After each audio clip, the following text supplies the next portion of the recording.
Јас пред да преминам на образложението, односно на мојот говор, би сакал да упатам една процедурална забелешка, повеќе као укажување и побарување од ваша страна. Вие знаете дека ние како опозиција не одиме на координација кај председателот на Собранието.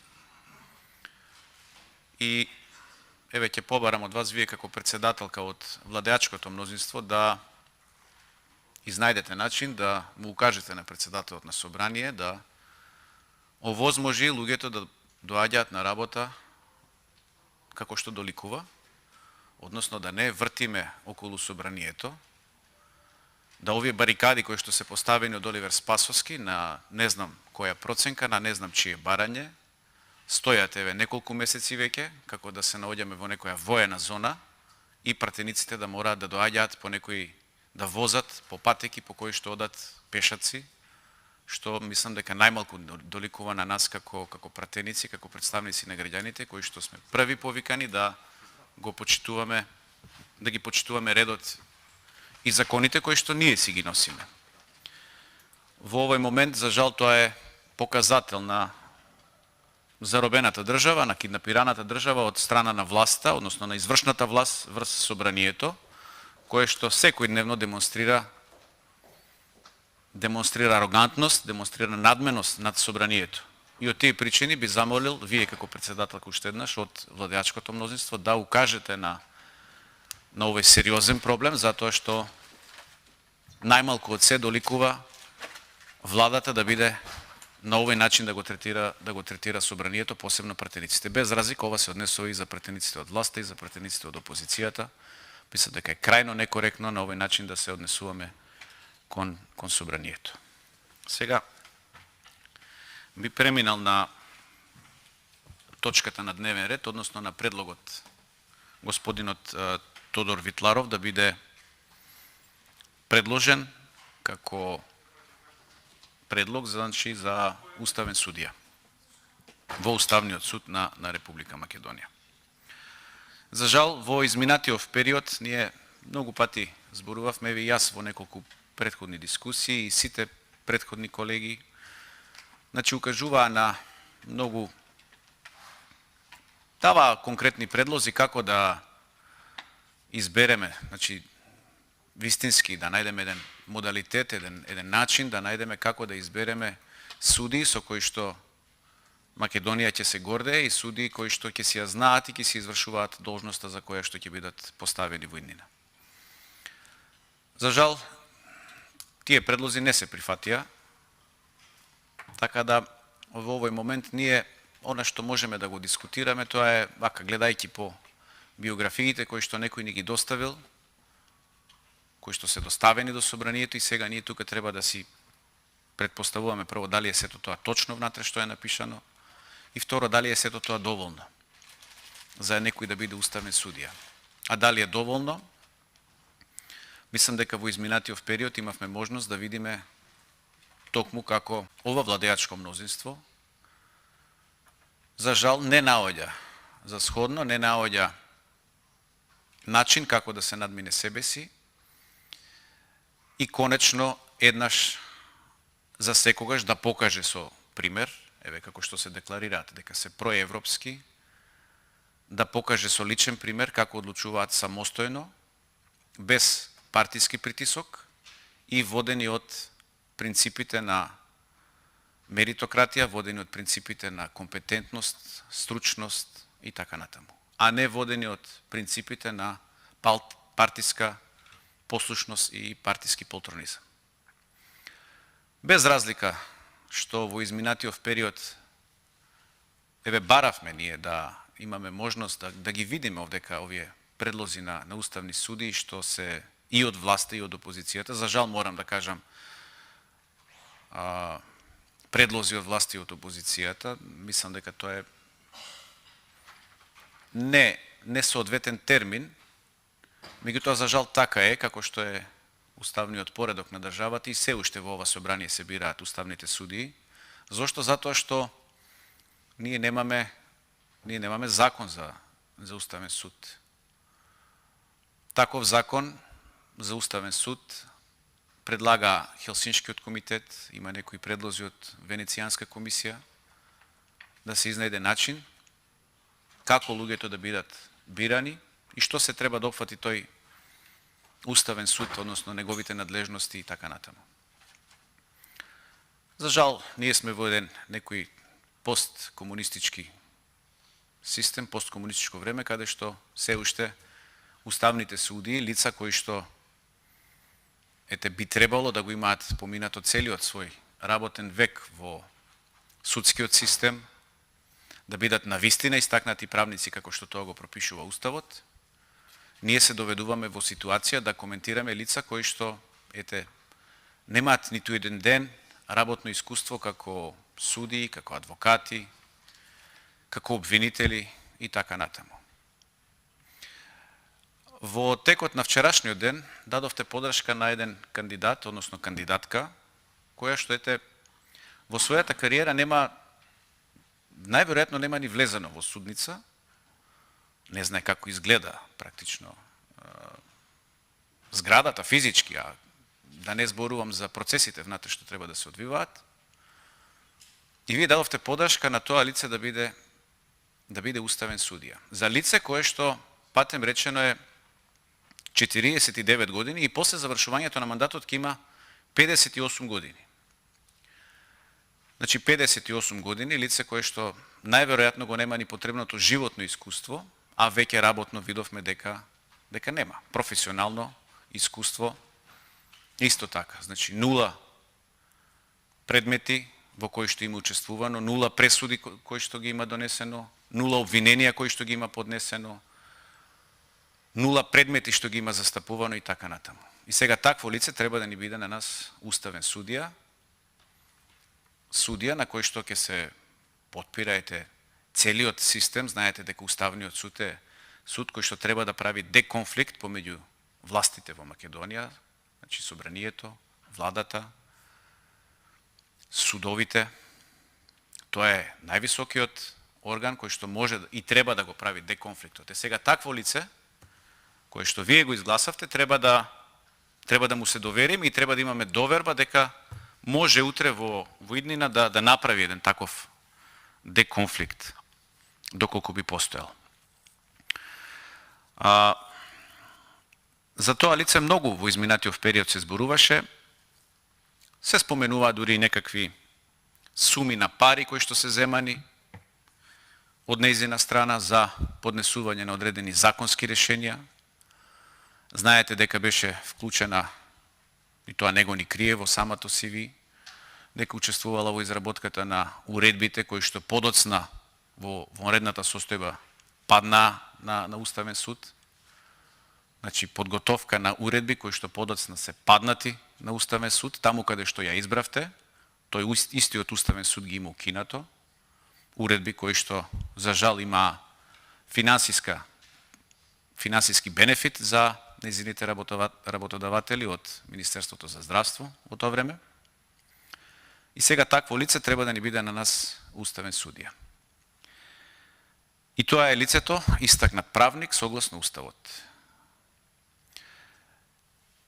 За жал, во изминатиот период вие го изгласавте и лицето Фатмир Скендер, исто така лице кое што има едногодишно работно искуство како адвокат и 7 години работел во апелација.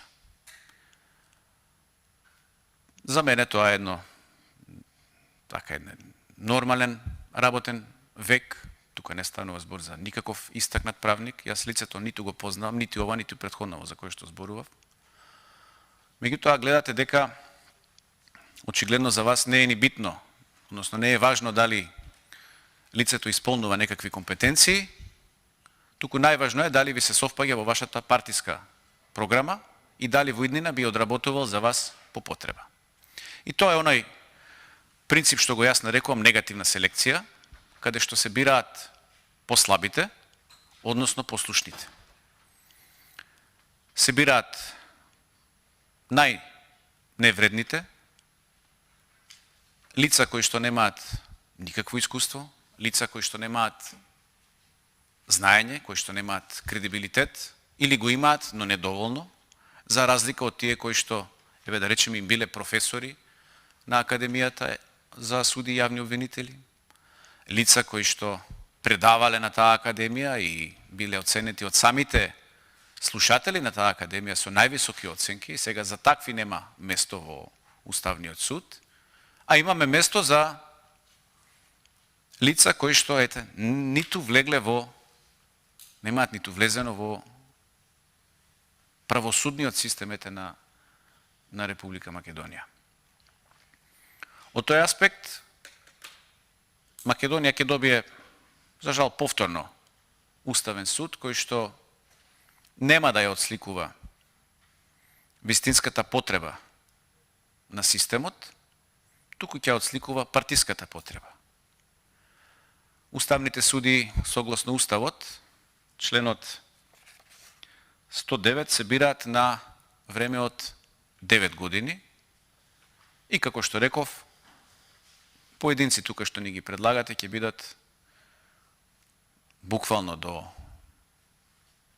значи ќе надминат временската граница за пензионирање и ќе останат, некои можеби до крајот на своите животи ќе бидат уставни суди. Зошто? Затоа што треба да се спасат од обвиненија и понатамошно докажување на работите кои што не ги превземале додека биле на позиции, додека биле обвинители, додека некој им ја доверил таа должност да ги бранат интересите на Република Македонија, тие бранели и застапувале, нема да речам партиски, туку ќе речам криминогени интереси.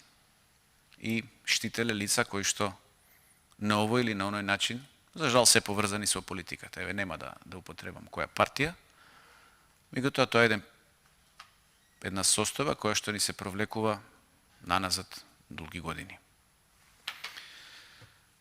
За жал, во Македонија немаме закон за Уставен суд, како што реков, постапуваме по Уставот, членот 109 во изборот на уставните суди, каде што е предвидено само една реченица, значи уставен судија може да биде, односно треба да се бира од редовите на истакнати правници. Истакнат правник воопшто никаде не е дефинирано, значи немаме критериуми што опфаќа тој истакнат правник, кај се истакнал, по што се истакнал, дали се истакнал по некои трудови што ги има напишано, дали се истакнал по резултатите во неговата работа, со какви оценки требал да биде оценуван, додека ја вршал својата работа, кои должности требал да ги има поминато, односно функции, така кажано, пред да биде номиниран, односно пред да може да ја поднесе таа апликација за да биде уставен судија, за да можеме тука воопшто и да го разгледуваме. Такво нешто нема.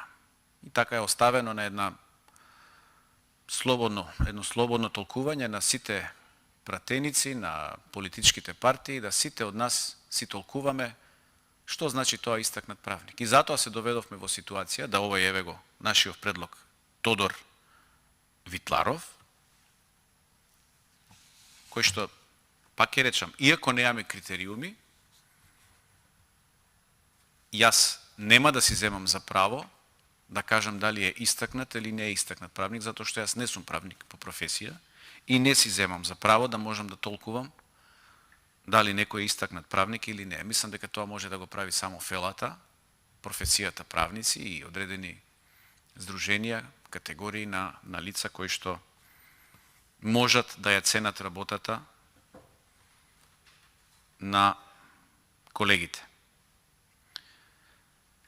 Во нашиот случај, ценетиот обвинител, сегашен предлог за судија во Уставен суд на Република Македонија, доктор Тодор Витларов, роден во Штип, нема можност да се представи тука пред нас пратениците, да изнесе своји видувања, своји размислувања, што мисли тој за неговата следна должност доколку биде избран, како ја гледа неа и зошто се смета себе си за соодветен кандидат. Зошто тој себе си се смета за истакнат правник, затоа што реков критериуми немаме. Меѓутоа, од она што можеме да го видиме од неговата биографија, јас ќе прочитам делови од неговата биографија за да се запознае македонската јавност со со какво лице, односно каков предлог на уставен судија нуди опозиционата партија ВМРО ДПМН и нашата коалиција Обнова за Македонија. Па јавноста нека цени и нека прави споредба со тоа кој мисли на системот, кој размислува, кој нема задни намери кога предлага нешто од овој аспект, а кој има задни намери и кои се тие задни намери и зошто се. Професорот, односно докторот Тодор Витларов, по завршувањето на средно образование во 76 година се запишал на правниот факултет, каде дипломирал во февруари 81 година. Истата година се вработува како приправник, а по положувањето на правосудниот испит во месец февруари 82 како стручен соработник во тогашното окружно јавно обвинителство во Штип. Значи од 82 година. Човек со 40 годишно работно искуство во структурите. 40 години работно искуство. Тања Васич 0 години работно искуство во овие структури. Тања Васич ја избравте, а овој предлог ќе го одбиете. 40 години наспрам 0 години. Во 84 година бил именуван за заменик на основниот јавен обвинител во Штип и таа функција извршува до 97 година. Значи 13 години предлогов за уставен судија е заменик на основниот јавен обвинител во Штип.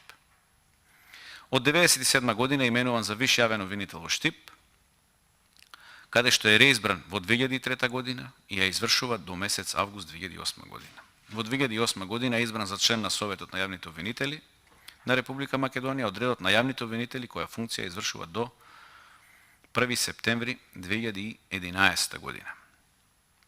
2 години ја извршува понатаму функцијата јавен обвинител во Вишото јавно обвинителство во Штип. Во декември 2013 е избран за виш јавен обвинител на Вишото јавно обвинителство, која функција извршува до ден денеска. Значи 9 години е и во Вишото јавно обвинителство.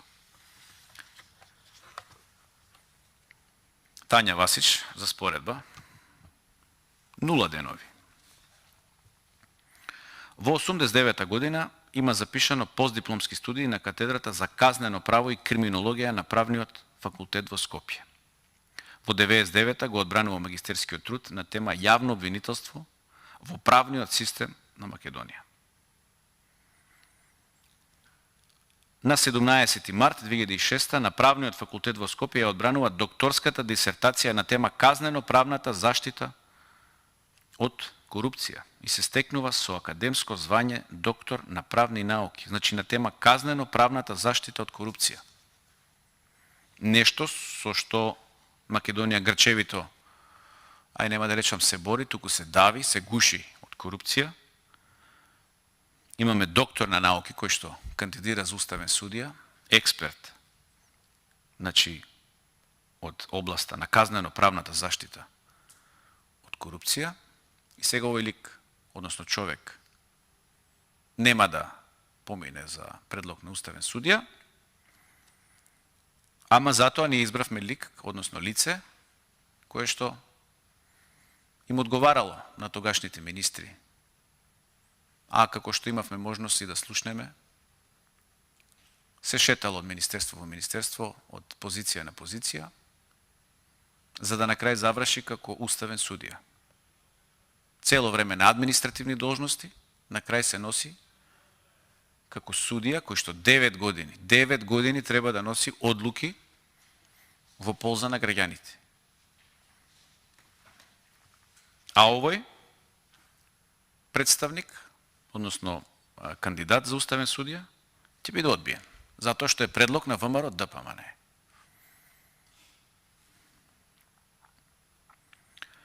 Во 2008 година обвинителот значи е избран за насловен доцент, а потоа во 2015 за насловен вонреден професор, реизбран во 2018 година на катедрата за казнено право при Универзитетот Гоце Делчев во Штип. И држи настава по предметот применето казнено право. Значи експерт, човекот држи настава. Едуцира млади кадри. Се обидува да ги воведе младите правници во фелата, за разлика од лицето кое што го избравте, кое што нема ниту еден ден вакво искуство, значи искуство како наставник, како професор, како лице кое што го предава своето знаење. А како да предава знаење кога нема никакво искуство и кога нема никакво образование? Во периодот од 1999 до 2001 бил председател на Сдруженијето на јавни обвинители во Македонија. Значи признаен е во фелата. Еве го бил председател на Сдруженијето на јавни обвинители. 2 години бил председател на тоа сдружение. Има ли поголема награда, односно признание за човек кој што во текот на својата кариера, вршејќи ги различните должности, стигне на првото место на својата фела и да биде председател на тоа сдружение. И ова ако не е истакнат правник, јас не знам навистина што е друго истакнат правник. Член е на извршниот одбор на Сдруженијето за казнено право и криминологија, како и председател на собранието на ова сдружение.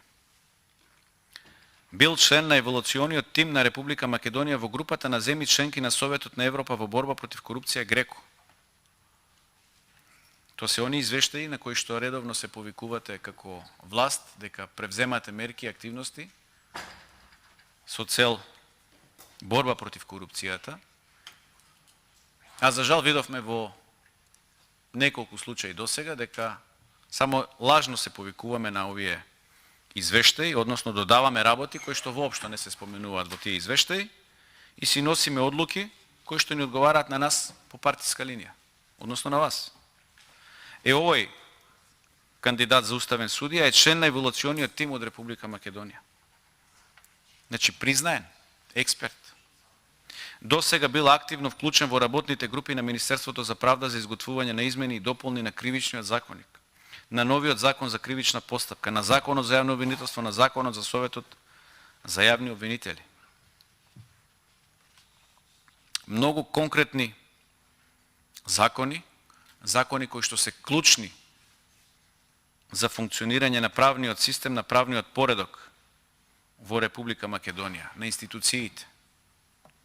Активно е вклучен во работните групи. Внимавајте го ова, се наоѓа на листата на ОПСЕ, на домашни експерти од областа на казненото право. Тања Васич, на која листа се наоѓа и на какви експерти од областа? Јас почитуваната кандидатка не ја познавам и немам ништо лично против неа. Меѓутоа, кога ќе ги споредите овие биографии, мислам дека има некои работи што во животот не се ни споредуваат, однапред се знаат какви се. Значи, на листата на ОПСЕ на експерти од областа на казнено право. И сега тој човек, ОПСЕ го признава, а ние нема да го изгласаме за уставен судија. Зошто? Затоа што не добил пас, односно не добил виза од Бихачка. Или како и да се нарекува, се извинувам за употребата на тој термин. Во ова својство учествува во изготвување на анализи, држи едукации од областа на материјалното и процесното казнено право. Вклучен е во активноста како постојан едукатор на Академијата за обука на судии и јавни обвинители во почетната и континуираната обука. Значи, едукатор на Академијата за суди и јавни обвинители. Човек кој што едуцира млад кадар. Човек кој што ги учи обвинителите, кој што ги учи судиите. Експерт. 40 години во фелата. И сега таков човек, само затоа што доаѓа од редовите како предлог, не дека е член, тој нема да биде изберен. За инат на ВМРО ДПМНЕ, а на штета на македонските граѓани. 9 години македонскиот систем, уставен, во Уставниот суд ќе ни седат луѓе кои што немаат никаква допирна точка со Уставното судство, овие двајца до сега што ги изгласавте, и оној третиот што доаѓат за тој пак томови можат да се напишат за негови злоупотреби и непревземање. И такви ликови 9 години ќе седат на клупите, ќе уживаат имунитет, ќе извршуваат партиски задачи на Заев. Да не се лажеме, Заев е во позадина. Немој некој да мисли дека Ковачевски тоа го предлагат, него никој ништо не го прашува. Позади сите овие предлози стои Зоран Заев. И тоа јавноста треба да го знае. И веројатно и го знае. Меѓутоа, Заев ќе замине, кога тогаш, 9 години е долг период, власта многу брзо ќе се смени. Ако даде можноста, ситуацијата, ако даде разумот кај соседна Бугарија да отпочнеме преговори на начин на кој што доликува, без газење на македонското достоинство, може би ќе ги почнеме тие преговори. И сега 9 години ние ќе преговараме, значи додека преговараме со Европската унија, кај нас во Уставниот суд ќе ни седат лица кои што немаат никакви допирни точки со Уставното судство. И ние ќе докажуваме и ќе кажуваме дека правниот систем сме го реформирале, имаме квалитетни кадри, а во суштина имаме тотално некомпетентни лица кои што седат на многу важни места и на многу важни позиции. И ќе искористам прилика да кажам, еве, да се повикам и на вчерашното излагање на почитуваната професорка Гордана Силјановска-Давкова.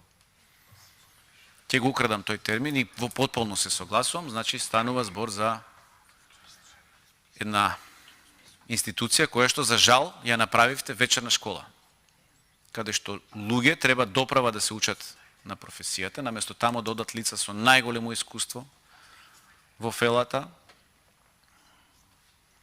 Таму ставаме лица кои што немаат никакви допирни точки, кои што, реков, само ќе седат во клупите и ќе креваат раце, односно ќе гласаат така како што ќе им се наложи. И зошто ова го кажувам? Затоа што во изминатиот период имавте ситуација каде што за председател на Уставниот суд ја избра Добрила Кацарска. Таму председател на Уставен суд се гласа на 3 години.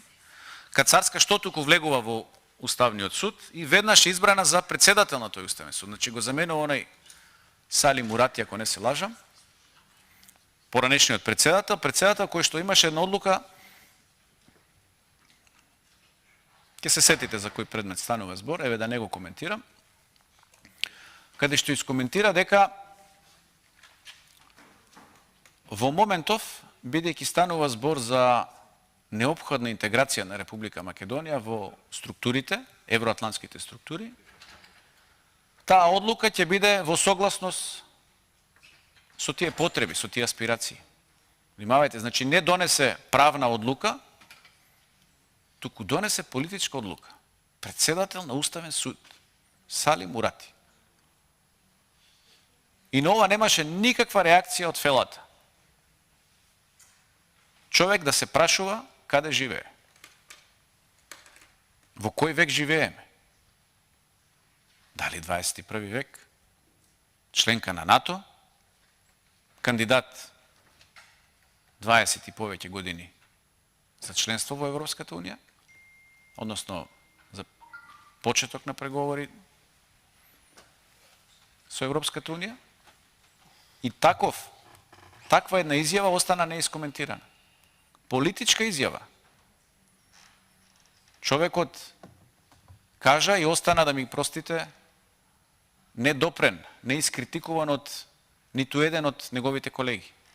Затоа што одлуката била во склад со аспирациите на Македонија. Па за тоа ли те ставија тебе таму? Да кажуваш во склад, одлуките да ги носиш во склад со аспирациите или во склад со правните прописи, со уставот, со законите? Тоа е срамота. Уставен судија, председател на Уставен суд. Брука. После таквата една изјава, правник да даде, то требаше веднаш да си поднесе оставка. Фелата требаше да го разчеречи. Но фелата целата е партизирана. Клиентелисти, конформисти, за да не се замерат со партијата на власт. Зошто? Затоа што сите тие се искомпромитирани. За секој од нив има по нешто. И ако крене глас некој и каже како е правно да се постапува, тогаш веднаш ќе се јави некој од власта, дали тоа е Спасовски, дали оној Муареми што се тужи таму и поднесува кривични на Русковска и така натаму, и ќе се притискаат луѓето на овој или на оној начин. Па затоа треба еден генерален ремонт во тоа судство. Тоа све треба да се избрка надвор и да се почне од почеток. Затоа што не се носат одлуки согласно правните процедури. Затоа што се носат одлуки согласно аспирациите и потребите. Брука. После тоа го менуваат него и ја ставаат Кацарска. Која е Кацарска? Таа на која што и паднаа пресуди на Европскиот суд за човекови права. 2 пресуди има изгубено на Европскиот суд за човекови права. И сега таа истата Кацарска треба да ги координира судиите во Уставниот суд и да носи одлуки. Па еве го Уставот што кажува. Ево него кажува ВМРО. Надлежност на Уставниот суд одлучува за согласноста на законите со Уставот. Одлучува за согласноста на други прописи и на колективните договори со Уставот и со законите. Ги штити слободите и правата на човекот и граѓаните што се однесуваат на слободата на уверувањето, совеста, мислата и јавното изразување на мислата, политичко здружување и действување и забрана дискриминација на граѓаните по основ на пол, раса, верска, национална, социјална и политичка припадност. Еве, трета точка од членот 110 на Уставот на Република Македонија. Кацарска. Се пронаоѓа ли господјата Кацарска тука? 2 пресуди и паѓаат на Европскиот суд за човекови права. И таа ја ставија председател на Уставниот суд. Ај што ја избравте за уставен судија, па дури председател ја наградивте. Па не ли е тоа срамота, колеги? И сега зборуваме дека ќе сме реформирале, ќе сме носеле подобар живот на граѓаните, на прав пат сме биле, ма каков прав пат? Слепа улица.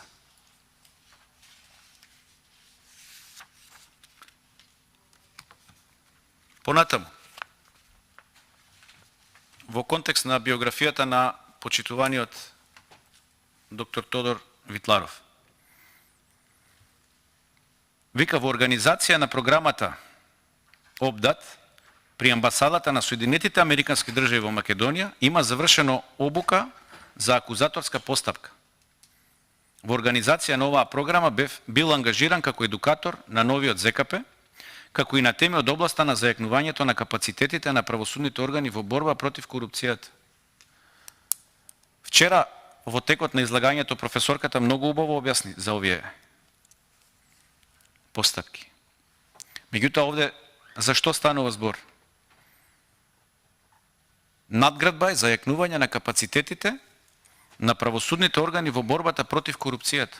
Ви смета ли овој обвинител? Да не чепнал таму кај што не треба? Па затоа тука сега ќе го отфрлате.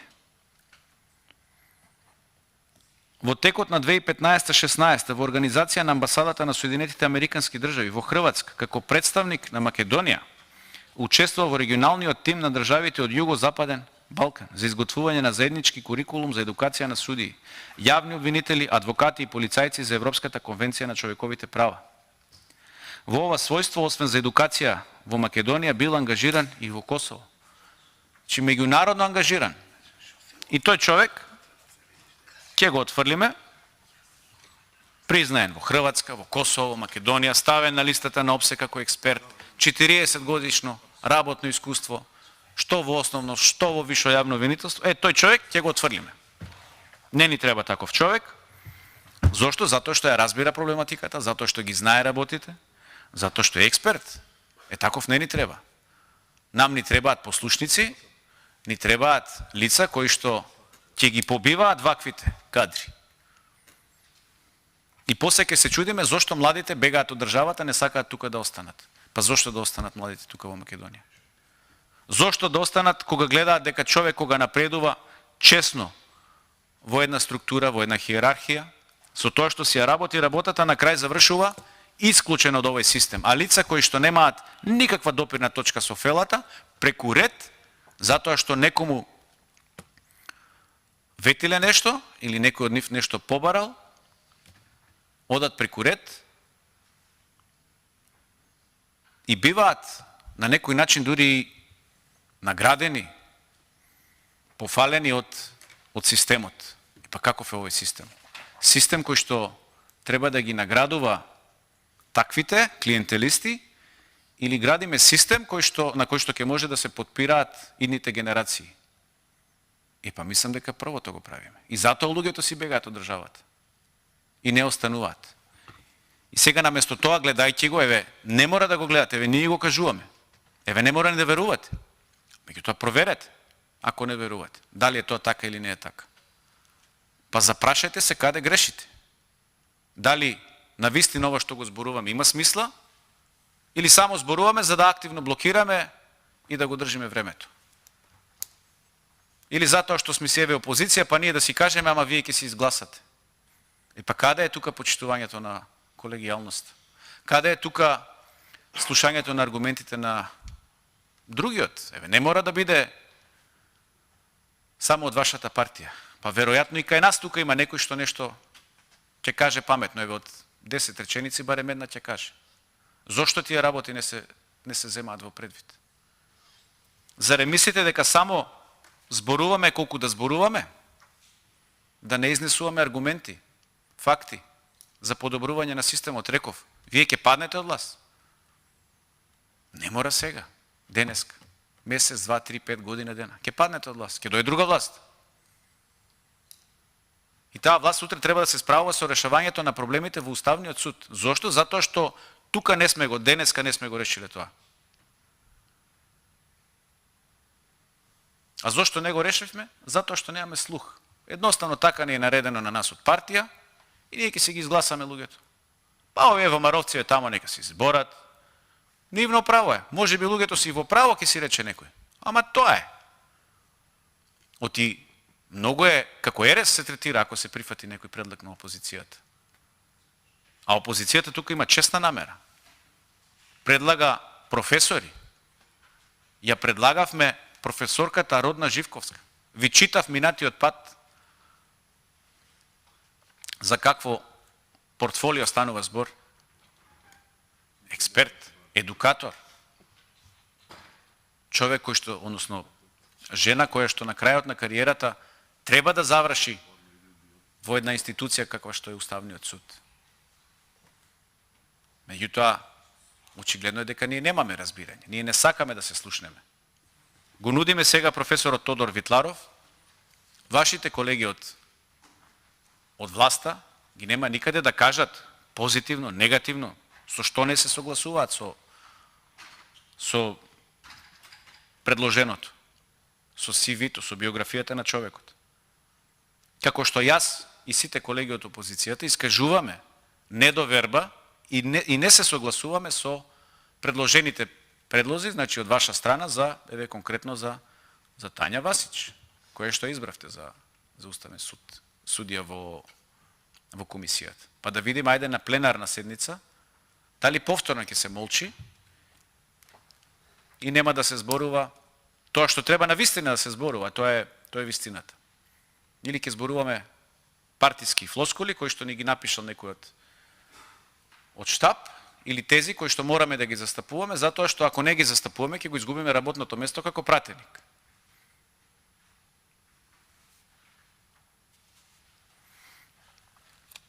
Едно од најважните работи, и тука е оставена за крај, за еден уставен судија, за еден припадник на, не мора само на Уставниот суд, значи човек кој што врши јавна функција, функционер, е да има етика.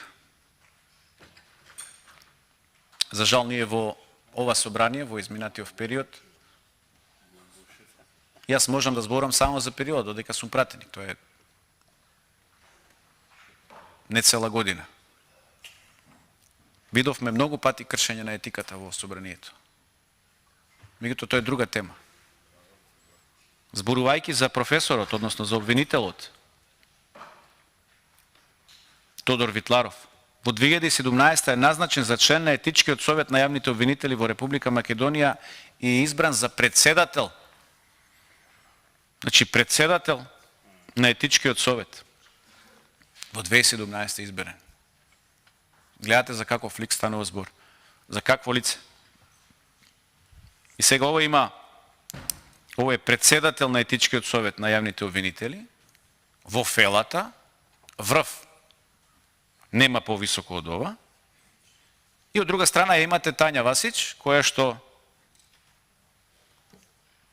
етички ќе беше да одговореше барем на некои прашања кои што тука ги поставуваме, верувам дека ги гледа седниците на комисијата, бидејќи се јавни.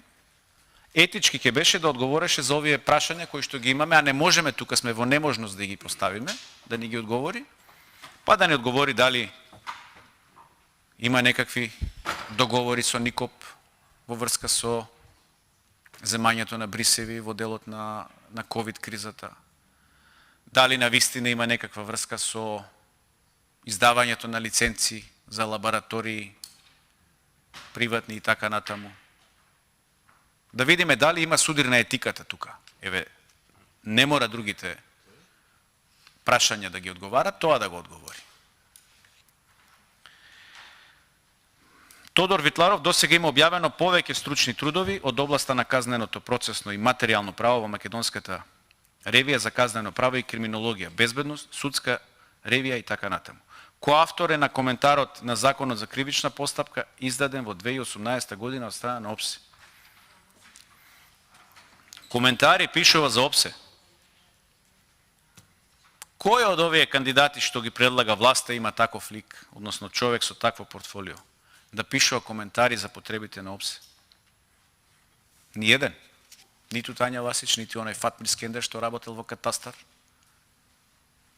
ниту пак овој што не сакам името да му го споменам, што ќе дојде на дневен ред во некоја од следните, односно во некој од следните денови. Зборувам за јавниот обвинител Љубомир Јовески. Во 2019 Тодор Витларов е изберен за председател на Сдруженијето за јавни обвинители на Република Македонија. Тука сгрешил малку. Во мај 2019 е изберен за член на извршниот одбор на Сдруженијето на кривичното право и криминологија, а од месец септември 2021 е член на Дисциплинската комисија за утврдување на одговорност на јавните обвинители во вршење на јавно-обвинителска функција и нејзин председател. Значи, некој имал доверба покрај тоа што бил председател на Етичкиот кодекс, покрај тоа што бил председател на Сдруженијето за јавни обвинители, да го стави да биде председател на Дисциплинската комисија за утврдување на одговорност на јавните обвинители. Еве за каков човек станува збор. За човек со каква биографија. И сега тој човек, бидејќи не е истакнат правник според владеачкото мнозинство, тоа е единствениот критериум по кој што може да одлучувате, да биде истакнат правник, нели така уставот налага. И сега тој човек ние нема да го избереме, односно нема да го изберете, а ќе го изберете Љубомир Јовески.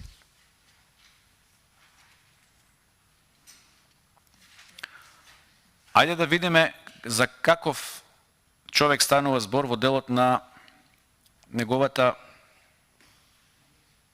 академска, односно еве во делот на неговото објавување на книги и стручни трудови.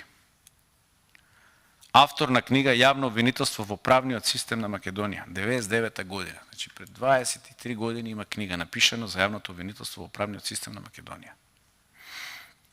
Автор на книгата Репресија и превенција за корупцијата, 2006. Автор на Казнено право, посебен дел со примери од практиката, второ издание.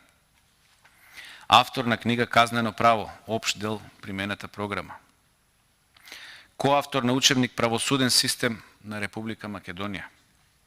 Коавтор на системска анализа за законската рамка и соработка помеѓу надлежните институции во борбата против организираниот криминалитет.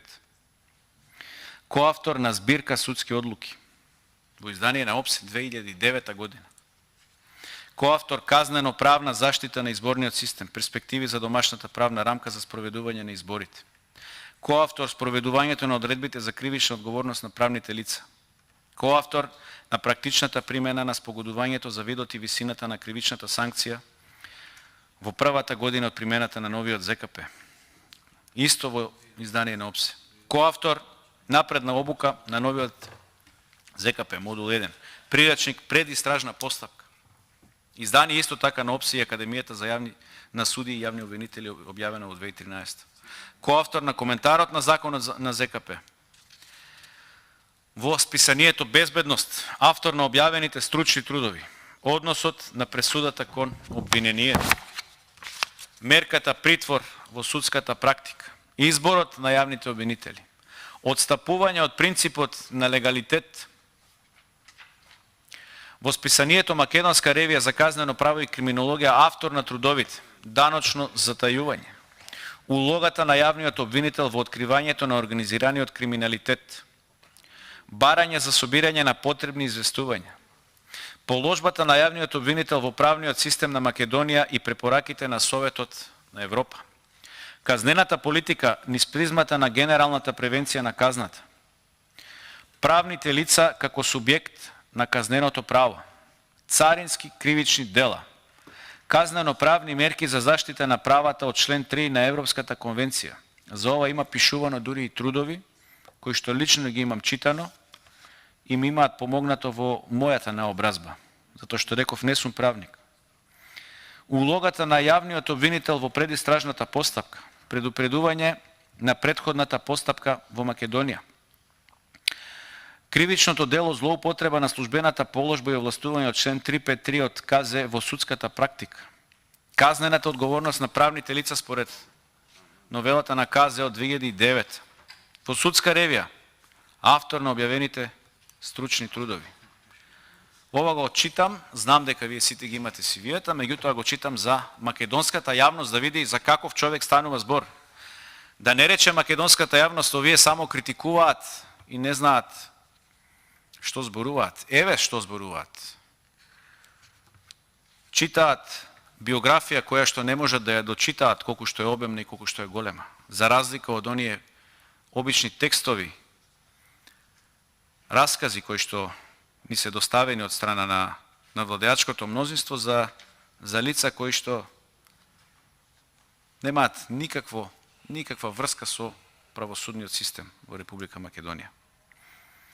Значи, во судска ревија, автор на објавените стручни трудови, кривичното гонење во правниот систем на Англија, јавноста и јавното обвинителство, специјалните истражни мерки во борбата против организираниот криминалитет, законодавното искуство на Република Хрватска во борбата против организираниот криминалитет, кривичното дело злоупотреба на службената положба и овластување од член 353 од КЗ во судската практика, 60 години од јавното обвинителство во Република Македонија, конфискација и привремени мерки за одземање на имотната корист од кривично дело.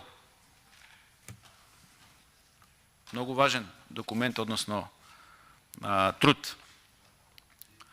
Казнени мерки за заштита на правата од член 3 од Европската конвенција. Казнено-правна заштита на животната средина. Автор на објавени стручни трудови од други списанија. Начело на опортунитет во кривичното гонење против малолетни сторители на кривични дела. Казнена одговорност на правните лица. Даночното затајување согласно КЗ и кривичните дела од посебните закони. Казнена одговорност на правните лица. Улогата на јавниот обвинител во новиот нацрт на ЗКП. Прашање од интерес за реформата на казненото право. Мерката конфискација во казнено-правниот систем на Македонија. Казнена одговорност на правните лица во правниот систем на Македонија. Казнено-правни аспекти на корпоративната безбедност. Самостојноста на јавното обвинителство. Проект за независноста на судството, Македонска академија за науки и уметности. И сега учествувал во проектот за независност на судство,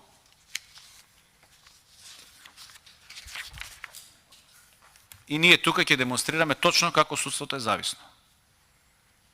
Луѓето труд вложиле од академијата, од Македонската академија за науки и уметности. Пишувале, ресурси вложувале, време губеле и на крај ние тука сето тоа ќе го уништиме и ќе покажеме дека сето тоа било залудно.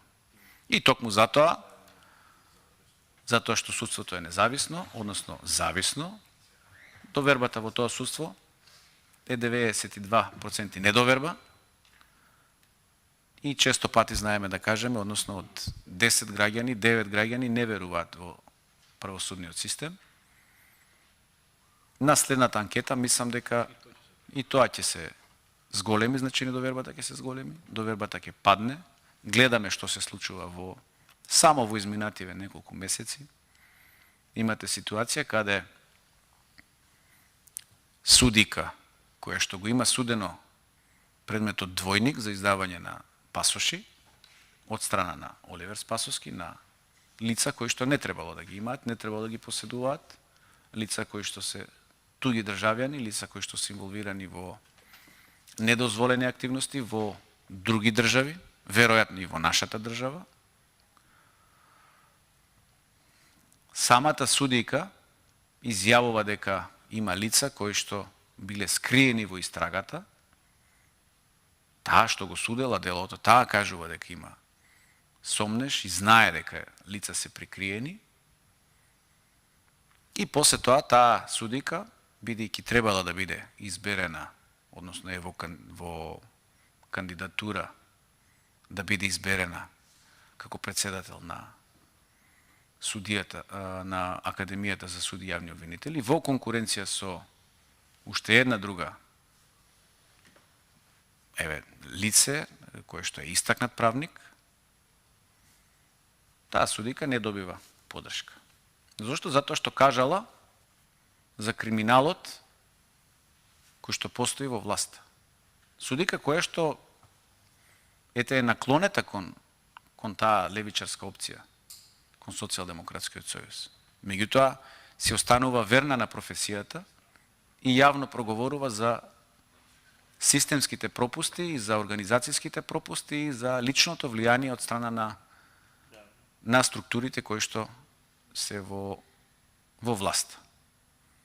И затоа паѓа довербата и не може да порасне на овој начин. Довербата паѓа затоа што овој што сега го предлагате, а ќе дојде на дневен ред, Љубомир Јовески, само во изминатиот период разрешува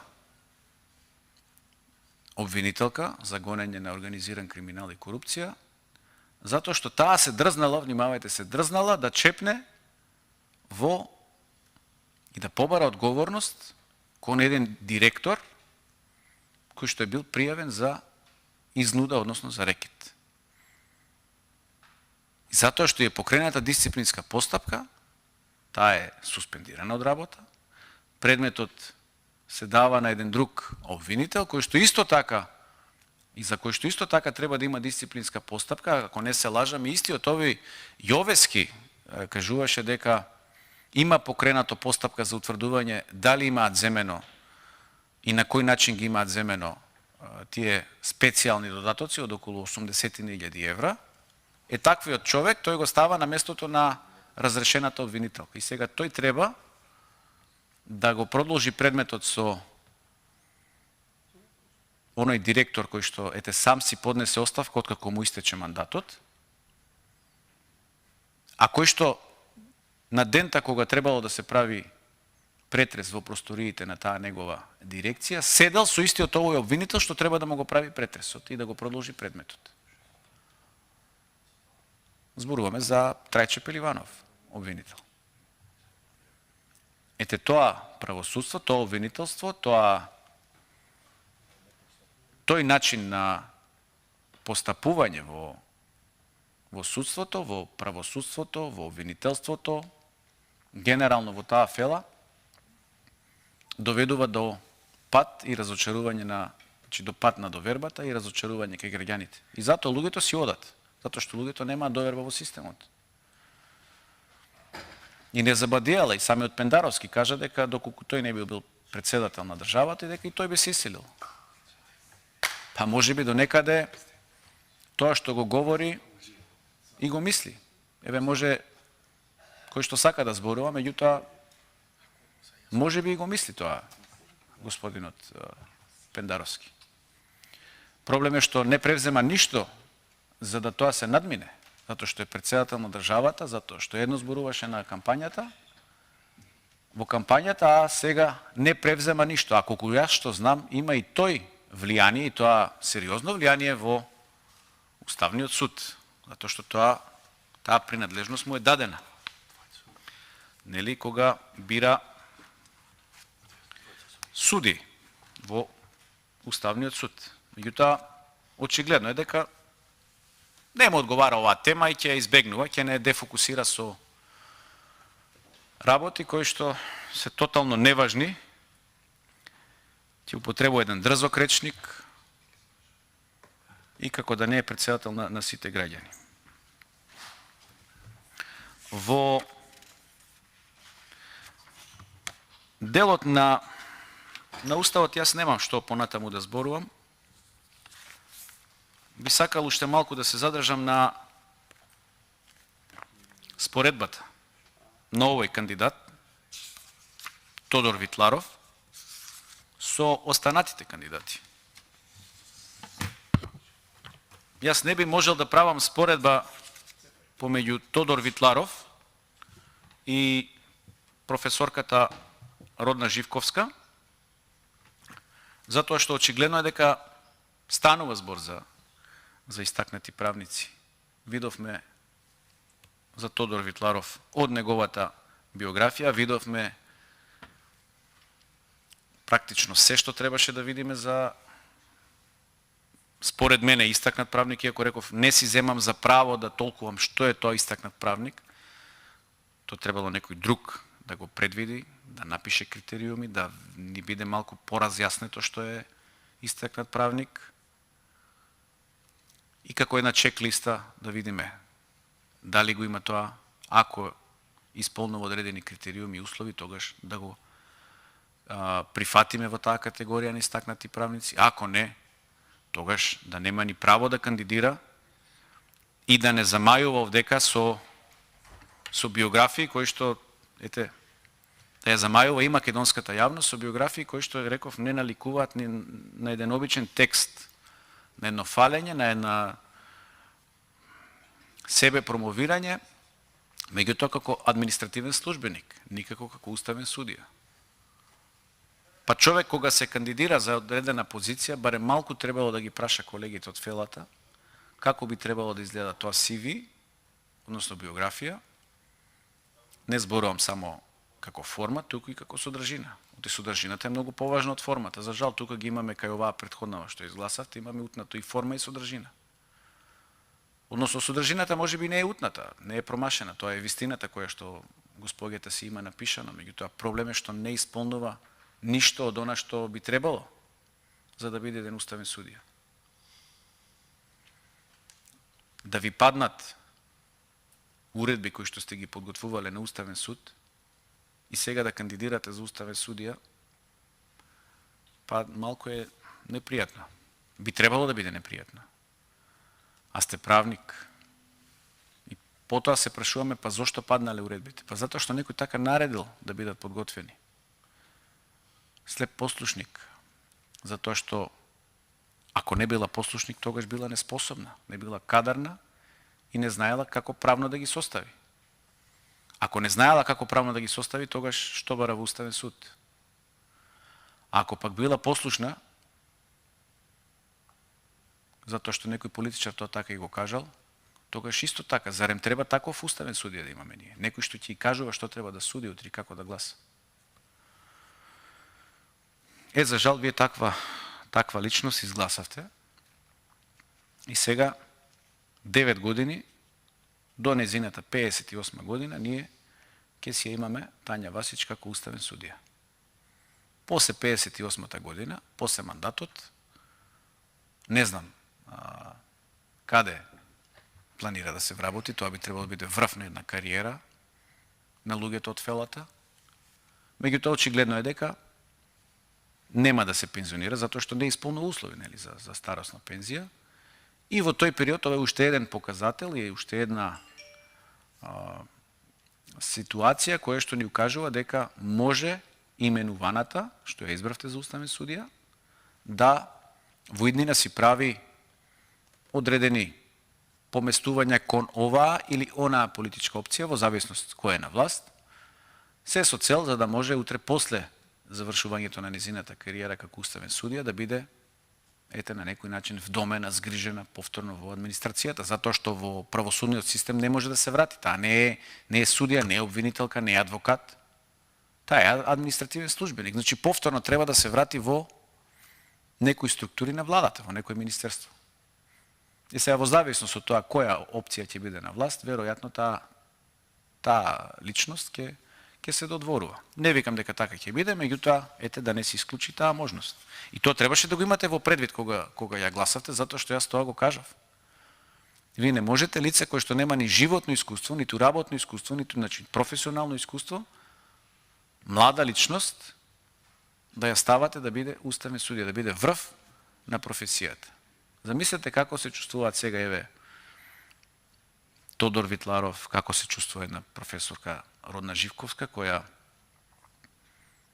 е предавач на судиите на Академијата за судии и јавни обвинители, оценета со одлична оценка 5 од слушателите. Како таа се чувствува кога незината ученичка, која што 6 години била на магистерски студии, точно кај почитуваната професорка Родна Живковска, сега ова ја избравте, а професорката ја отфрливте. И каде е сега тука меритократијата, каде е тука почитувањето во најмала рака на повозрасните и поискусните? Најлесно е сега ние тука да критикуваме, ќе си речете, добро, овие може да критикуваат, може да се зборуваат, меѓутоа мора да имаме почит кон тие што животот го вложиле за едукација на младите кадри. Едукација на кадрите на кои што треба да остане системот на идните генерации, значи. А ние тоа не го правиме. Она што ние го правиме, следиме насоки, партиски, односно вие тоа го правите во моментов, затоа што сте власт, партиски насоки, па знаеме дека ќе помине, знаеме дека ќе бидат изгласани вашите предлози и знаеме и зошто тоа го правите. Еве го следниот овој што доаѓа, нема да должам многу, меѓутоа следниот што доаѓа на дневен ред, ако биде, Љубомир Јовевски, лице кое што го упропасти јавното обвинителство на Република Македонија, зборував пред малку за него, лице кое што многу пати досега е повикувано од страна на опозицијата, затоа што не си ја работи својата работа, лице кое што прифати предлози, односно му ги отстапи една специјална јавна обвинителка од затвор, во притвор додека беше, му префарли предмети за работа и овој ги прифати, е таквото лице што прифаќа предлози од друго лице кое што е во притвор, утре ќе го изгласате, или задутре, или ден понатаму, ќе го изгласате да не биде уставен судија. Тоа лице е свесно дека тие предмети утре ќе паднат на Страсбур. Немој да мисли дека е несвесно. Свесно. Меѓутоа, во моментов ги прифатило тие предмети. Така требало. Така барал Заев. Ќе глумиме дека нешто работиме. Ќе одговараат, па со толку казни, со конкретни години излегува колку ќе бидат осудени луѓето. Значи, пресудите се знае однапред. Во договор помеѓу обвинителството, судството и политиката. И ние сега ќе кажуваме дека еве го кај и дај ќе отвориме поглавје 23, правосудство во Македонија. Готово е. Па ништо не е готово. Ова треба генерален ремонт, ова треба чистка. Ова не треба поправање, ова не треба калемење. Ова треба чистка од нула. Од нула. Со нови лица. Честни, неискомпромитирани, непартиски. Лица на кои што ќе се потпира системот, а не партијата. Оти така е во Европа. Нема европска држава во која што, зборувам од западните држави, не зборувам за овие од истокот, кои што се членки на Европската унија, оние што ни прават проблеми на нас, и ни глумат тука демократија, и ни продаваат демократија, и ни кажуваат за човекови права. Права кои што дома не си ги почитуваат, ама на нас не ги бараат да ги почитуваме правата.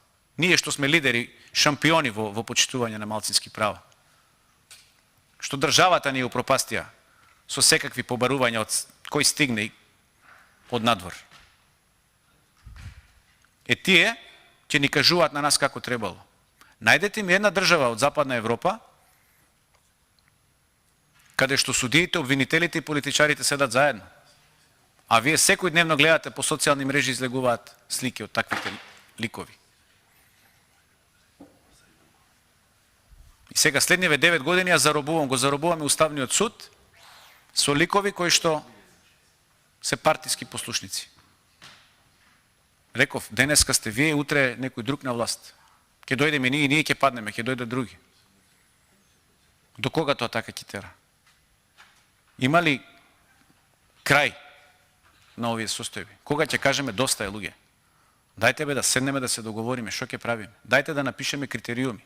Абе, ако те бива, ќе биваш, ќе те постават. Исполни си ги критериумите. Доста се удварате во партиски штабови. Доста одете и се додворувате. Се извинувам на речникот. Ама ова е претерано. 49 годишно лице ќе биде уставен судија. 49 годишно лице. А овој со 40 годишно искуство, 40 години искуство има. Во фелата. Па нема ни да го разгледаме. Па никој од власта нема ни збор да земе да каже луѓе, бе, не сте во право што го предлагате. Или во право сте. Ама ние нема да го поддржиме ради тоа, тоа и тоа. И сега ние глумиме тука заинтересираност, ќе обвинуваме опозицијата, таа блокирала и така натаму, а колегите од власта ги нема ниту за дискусија да се јават. Гледате каде е парадоксот.